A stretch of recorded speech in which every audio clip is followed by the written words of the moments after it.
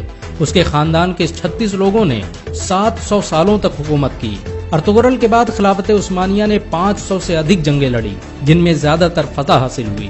Ertugrul چٹانوں کی طرح سخت تھا۔ وہ جب اناطولیہ آ رہا تھا تبھی راستے میں اس کے پتا سلیمان شاہ کی ڈوبنے سے موت ہو گئی اور اس کے بھائیوں نے اناطولیہ جانے سے انکار کر دیا، لیکن ارطغرل اکیلے ہی اناطولیہ آیا اور صلیبیوں پر قہر بن کر ٹوٹ پڑا۔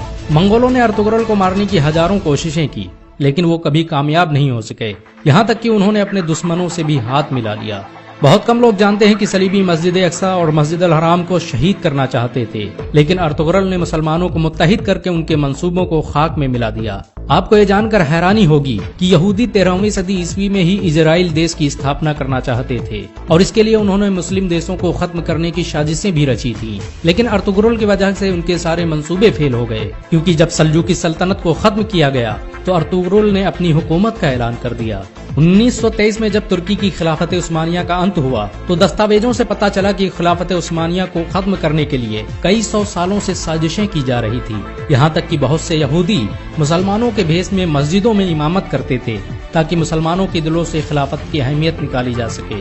ارطغرل نے سلجوقی شہزادی حلیمہ سلطان سے شادی کی تھی۔ اس کے دوسرے بیٹے عثمان کے نام پر ہی اس سلطنت کا نام خلافت عثمانیہ رکھا گیا۔ ارطغرل کے بیٹے عثمان نے جب ترکی میں عثمانی کرنسی کی شروعات کی تو اس پر چھپنے والا پہلا نام ارطغرل غازی کا تھا۔ 2014 میں ترکی کے راشٹرپتی رجب طیب اردوغان کے کہنے پر ارطغرل کی زندگی پر ایک ڈرامہ بھی بنایا گیا۔ ارطغرل کی زندگی پر بنا یہ ڈرامہ اس سمے دنیا میں سب سے زیادہ دیکھا جانے والا ڈرامہ ہے۔ اسے 90 سے ادھک بھاشاؤں میں انواد کیا جا چکا ہے اور دنیا کے 150 سے ادھک دیش اس کا لائیو پرسارن کر رہے ہیں۔ امریکہ نے جہاں اس ڈرامے کو خاموش بم کہا ہے تو وہیں اسرائیل اسے دنیا کے لیے خطرہ بتا رہا ہے، کیونکہ انہیں ڈر ہے کہ مسلمان کہیں پھر سے خلافت کی بات نہ کرنے لگ جائیں۔ سچ تو یہ ہے کہ مسلمانوں کے دلوں میں ارطغرل کا نام آج بھی زندہ ہے۔ مسلمان انہیں آج بھی عزت کی نظروں سے دیکھتے ہیں۔ اگر ایک مسلمان ہونے کے ناطے آپ کو گرو محسوس ہوا ہو تو اس ویڈیو کو لائک اور شیئر ضرور کریں۔